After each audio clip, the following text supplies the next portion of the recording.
Hello दोस्तों, मैं अपने चैनल एस यूनिवर्स में आप सबका स्वागत करता हूं। उम्मीद करता हूं कि आप सब ठीक, मस्त और स्वस्थ होंगे। दोस्तों, मैं अपने चैनल पर दिलचस्प कहानियाँ लाता रहता हूं। कृपया मेरे चैनल को लाइक और सब्सक्राइब करके मुझे सपोर्ट और मोटिवेट करें, क्योंकि आपके लाइक और सब्सक्राइब करने से हमें अच्छी अच्छी कहानी बनाने में बहुत मोटिवेशन मिलती है। मेहरबानी करके मुझे सपोर्ट करें। तो चलिए कहानी का अगला भाग शुरू करते हैं। दोस्तों, पिछले भाग में हमने पढ़ा था कि हनी रोज़ समुद्र के उसी छोर पर उस लड़की को ढूंढने जाता है और रोज़ निराश होकर लौट आता है।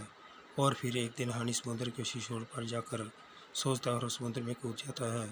हनी डूबने का नाटक करने लगता है। तभी हनी को बचाने के लिए वही लड़की आ जाती है, लेकिन इस बार हनी होश में होता है। वो उस लड़की को देखकर दंग रह जाता है।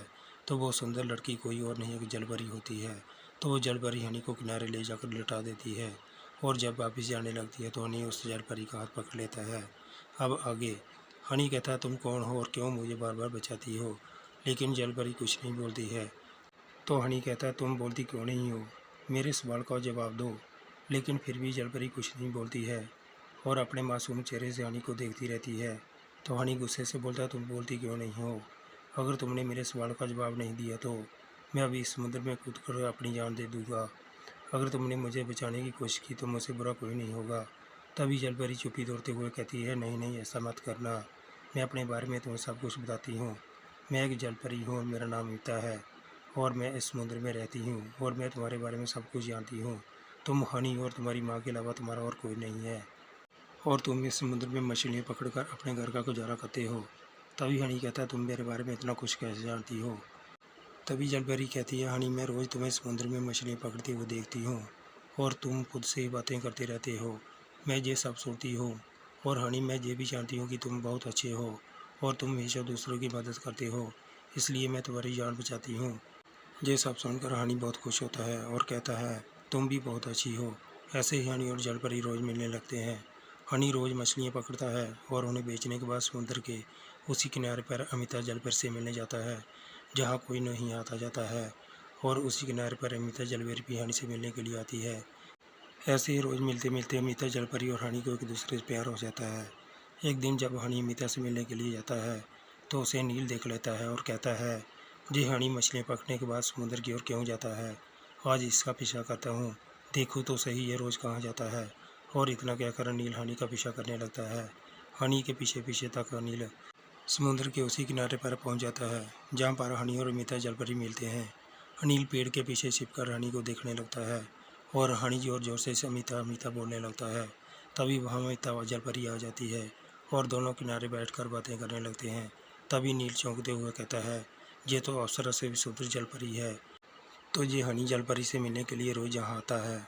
जलपरी को देखकर नील के मन में लालच आने लगता है और सोचता है, अगर मैं इस जलपरी को पकड़ कर बेच दूँ तो मुझे इस जलपरी के करोड़ों रुपए मिल सकते हैं, जिससे मैं करोड़पति बन जाऊंगा। और अनिल खुश होने लगता है और फिर वहाँ से चला जाता है।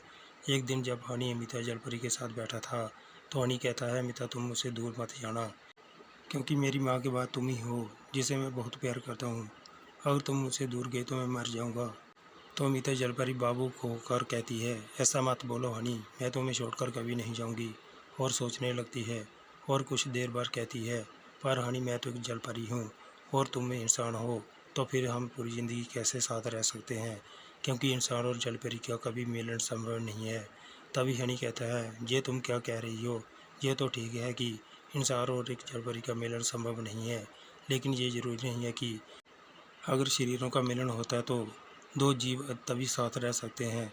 और मैंने तो तुमसे प्यार किया है, तुम्हारे शरीर से नहीं। तो हनी की बातें सुनकर अमिता जलपरी बहुत खुश होती है और हनी से गले मिलती है। और कुछ दिनों बाद हनी की अचानक तबीयत बहुत ज़्यादा ख़राब हो जाती है, जिसके कारण हनी अमिता जलपरी से मिलने नहीं जा पाता है।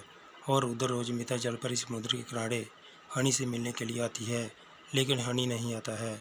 फिर एक दिन अमिता जलपरी सोचती है कि मैं रोज़ यहाँ आती हूँ, पर हनी मुझसे मिलने नहीं आता है। हनी ठीक तो होगा ना? और सोचकर चिंता करने लगती है।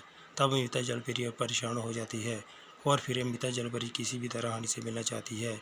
उधर नील को भी हनी के बीमार होने का पता चलता है, जिसका फ़ायदा उठाकर अनिल अमिता जलपरी से मिलने के लिए जाता है। दोस्तों, कहानी का दूसरा भाग समाप्त होता है। अगला भाग देखने के लिए कृपया मेरे चैनल एस यूनिवर्स को लाइक और सब्सक्राइब करके मुझे सपोर्ट और मोटिवेट करें, क्योंकि आपके लाइक और सब्सक्राइब करने से हमें अच्छी अच्छी कहानियाँ बनाने में बहुत मोटिवेशन मिलती है। मेहरबानी करके चैनल को लाइक और सब्सक्राइब ज़रूर करें। मिलते हैं कहानी के अगले भाग के साथ, तब तक के लिए खुश रहिए, अपना और अपनों का ख्याल रखिए। अपना कीमती समय निकाल कर कहानी को लास्ट तक देखने के लिए आप सबका बहुत बहुत धन्यवाद।